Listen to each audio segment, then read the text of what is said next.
그러면 이제 또 하나 이제 땅에 대한 경계가 있어요. 경계. 이렇게. 여기 A와 B가 있어요. A와 B 이렇게 있어. 그러면 이제 경계가 여기도 있을 수도 있고, 여기도 있을 수, 가운데 여기도 있을 수 있어요. 어디가 경계일까요? 1번, 2번, 3번. 1번, 2번, 3번. 다 모르네. 손 아무도 안 드네. 1번이 2번이 1번, 2번, 3번. 그러니까 애매하죠. 근데 이걸 어떻게 아냐고. 근데 분명한 것은요. 이게 지적법에 있어요. 옛날 우리 지적법, 공간정보에 구축하는 법령이 이거 있어요. 어디에? 그 이렇게 땅에 높낮이가 틀리면 낮은 쪽에 경계다. 측량하면 좀 틀릴 수 있지만 기본적으로 어디에 경계냐면 1번이 경계예요. 1번이.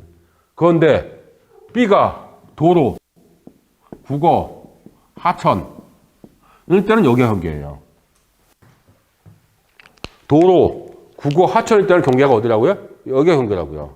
근데 일반 땅길일 때는 아래가 경계라고요. 그렇죠? 그러니까 도로에 붙은 거는 그래서 우리가 뭐라고요? 높낮이가 틀려도 내 땅이야 그냥. 낮은 땅 푹 따라가잖아요. 거기까지 경계니까 내가 성토하면 돼요. 내가 성토하면 된다고요. 여기는 얘가 성토 안 해주면 얘는 못하는 거죠. 그래서 그 전문가들 뭐라고 해요? 높은 땅을 사라고 하잖아요. 시대가 높은 땅. 왜? 얘 땅이잖아요, 이게. 이해되셨죠? 그러니까 도로가 붙어 있는 땅은 위고. 이렇게 경계를 알고 있으면 편한데, 그냥 우리는 그냥 가보면은 모르니까 측량하자. 측량이죠. 다 측량이죠. 물론 측량이 제일 정확하죠. 이렇게. 근데 여기까지 봤어요. 그러면 이제 똑같이 보겠는데, 똑같이 100평이라고 쳐요. 똑같이 100평. 여기서 봤어요. 여기 100평, 저 A가 100평이에요. 그러면 A 100평 굉장히 넓어 보이죠? 왜? 여기까지로 보이니까. 착시현상 생기니까. 그쵸? 착시현상을, 이거 100평이라고 보면 A를 본다고요. A가 이렇게 보입니다. 당연히 넓어 보이죠? B라고 보니까 이렇게 보여요. 좁아 보이죠? 이렇게 보인다고요. 땅이 크기가. 그래서 땅 면적 도대체 왜 이렇게 좁아 보여? 왜 이렇게 넓어 보여? 이걸 알아야죠. 경계가. 그러니까 좁아 보이면 측량을 해야 되는 게 맞고, 아니면, 그죠? 그러니까 아래가 경계라는 거죠. 그래서 전원주택 같은 경우가 A 땅에다가 먼저 집을 지을까요? 요거다 먼저 지을까요? 전원주택 보면은 뭐부터, 어디서부터 짓죠? 높은 거부터 짓죠? 왜 그럴까요? 나왔죠. 마당이 요거밖에 없잖아요. 요거는 마당이 넓잖아요. 이게 경계니까. 그 얘기는 뭐예요? 다 짓고 나면 B가 굉장히 좁습니다. 다 지으면. 그럴 때는 B부터 팔아야 돼, 업자들은. 그러면서 뭐라고 해? 조망이 어쩌고저쩌고 이렇게 얘기 나오죠? 좋은 거부터 판다고. 나중에 다 지어봐야 왜 이렇게 좁아? 막 그러죠. 그러다 보니까 여기 돌 있고 뭐 하니까 이게 법면이니까 막 옹벽 세우고 뭐 세우고 뭐 땡기고 뭐 별 다 하잖아요. 여기보다 작아요. 정말 여기가 뷰가 좋아서 조망이 그러면 살지 몰라도 다 짓고 나면 B가 땅이 좁습니다. 이 원리 때문에. 오히려 그래서 A가 나을 수도 있어요. 조망은 뭐 좋으면 얘가 나올 수 있겠지만 땡겨야 되죠. 땡기는데 하나 땡길 수가 있나? 얘 땅이지만 얘 안전 때문에 주택이 있으면 요만큼 비운 게 있어야 돼. 그러니까 그래도 뭐 있죠? 이게 뭐라고 해요? 법면이라고 하잖아요. 그러니까 땡기는 거죠. 그래서 전원주택 같은 거는 위에 거부터 분양하는 이유가 좋아서 분양하는 게 아니라 다 짓고 나면 오히려 B가 작아요. 얘부터 짓고 분양하잖아요. 얘 절대 안 팔려요. 왜 이렇게 땅이 좁아요? 다 그래. 이유가. 그래서 전원주택 만약에 분양할 때는 여기보다 땅이 넓어야 돼요. 그러면 괜찮을 수도 있겠는데 그래도 손해보죠. 이 땅은 이만큼 날아가니까. 이쪽 건축할 수 없잖아요. 날아가니까. 그러니까 그래도 됐죠? 그러니까 경계에 대해서 우리가 분명히 잘 아셔야 되는 거죠. 높은 땅이 이런 거구나. 근데 만약에 도로가 붙어 있으면은 그거는 괜찮죠? 도로가 붙어 있는 땅 낮아도 괜찮아요. 내가 성토해도 되니까. 도로가 붙은 땅은 신경 안 쓰잖아요. 성토하냐, 높낮이 틀려도. 왜? 내 땅이니까 거기까지는. 도로까지는 경계니까요. 그렇죠? 그래서 이 경계에 대한 개념도 있습니다. 그러면 이제 땅 보러 갔어요. 땅 보러 갔어. 도대체 저쪽 누군가가 저게 200평이 돼. 내 눈에 저거 200평인지 아닌지 알 수 있어요? 그것도 모르대. 저쪽 사람 3,000평이 돼. 저거 3,000평. 근데 누가 저만큼 3,000평을 손으로. 우리는 그만 따라가면, 3,000평? 이러고 말죠? 그러잖아, 대부분. 3,000평이라고 하면은, 그렇구나. 그냥 오잖아요. 근데 평수에 대한 개념이 또 없더라고요. 그러면 이제 평수에 대한 개념 볼게요. 한 평이 3.3058 평방미터죠? 이건 다 아시죠? 그러면 한번 볼게요. 그럼 한 평이 손으로 한번 그려보세요. 얼마큼 돼요? 한번 해보세요, 손으로. 한 평 크기. 뭐 걸릴 것 같아서 왠지 못하겠죠? 왠지 한 평이 크게 하려고 하니까 왠지 못하겠잖아. 한 평 크기가 어느 정도인지 막상 재라면 또 당황하더라고. 한번 볼게요.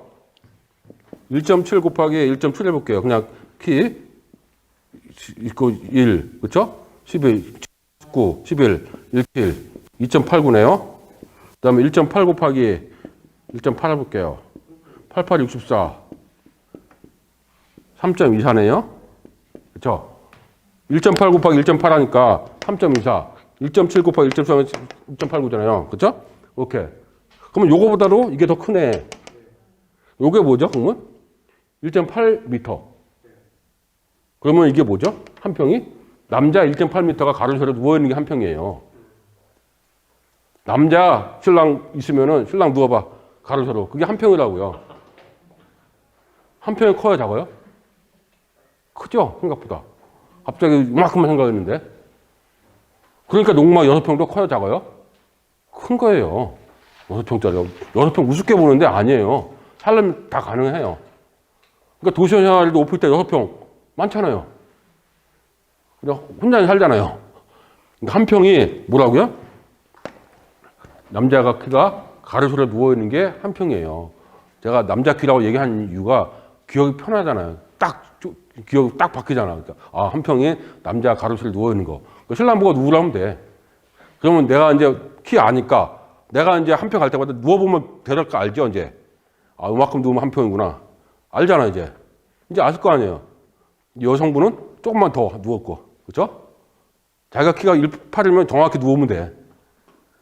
그러면 2m 도로도 내가 누워보면 되는 거죠. 내가 맨 땅에 헤딩하면 그게 2m 조금 되는구나. 실무는 그렇게 가야 돼요. 언제 도로가 있고 뭐 이렇게. 그러니까 눈대중으로 판단할 수 있어야 된다고요. 언제 보고서 집에 와서 따다다다 언제 해봐, 이거. 좋은지 안 좋은지는 현장에서 바로 알 수 있으려면 그런 게 필요한 거죠. 근데 끝나고 대부분 사람들은 딱 거기서 메모만 열심히 집에 가서 이제 분석해. 그럼 그 감이 잊어버리죠.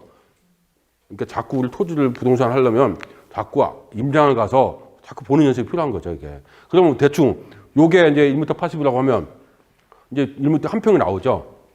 크기. 그러면 이제 요게 몇 평이고 몇 평이고 알 수가 있을 거예요. 남자끼리. 뭐 같이 임장 가면 그 신랑 뭐 누구라면 돼. 한번 물어봐. 그럼 한 평이 딱 나오죠. 그러니까 그렇게 우리가 알고 있고 그다음에 땅 보러 갔는데 저게 200평인지 300평인지 500평인지 알 수가 없잖아요. 그래서 제가 고민해서 이걸 어떻게 하면 사람들이 알 수 있을까 고민했더니 가장 좋은 게 초등학교 운동장 있죠. 초등학교 운동장 집에 가면 뭐 애들 있잖아요. 그거를 한번 물어보세요. 몇 평인지. 오다 가다 그걸 눈도장에 익혀보세요. 오다 가다 그 면적 크기를 계속 보시라고요. 그럼 내 머릿속에 이미지가 몇 개입니다. 평수가. 그거 보고 땅 보면 맞아. 그럼 대략적으로 저 평수가 600평이다, 700평 나오죠. 2배면 1,400평 이렇게 나오죠. 운동장 초등학교, 중학교, 고등학교 너무 크고 초등학교 운동장은 조그매요. 그거를 가지고 눈도장을 익히면 어디를 가셔야도 땅 크기 면적을 알 수가 있어요. 대략적으로. 측량하지 않아도. 근데 대부분은 뭐냐면 어떤 중개하신 분들 저기 보이죠? 막 그러면 우리는 따라갔다가 네 하고 오잖아요. 그게 1,000평인지 2,000평인지 알 수가 없잖아요. 그러지 마시고 초등학교 운동장을 기억해 줬다가 자꾸 보시면 돼요. 보시다가 대략적 이미지를 먹히면 그 평수가 나오는구나. 이렇게 보시면 되겠죠.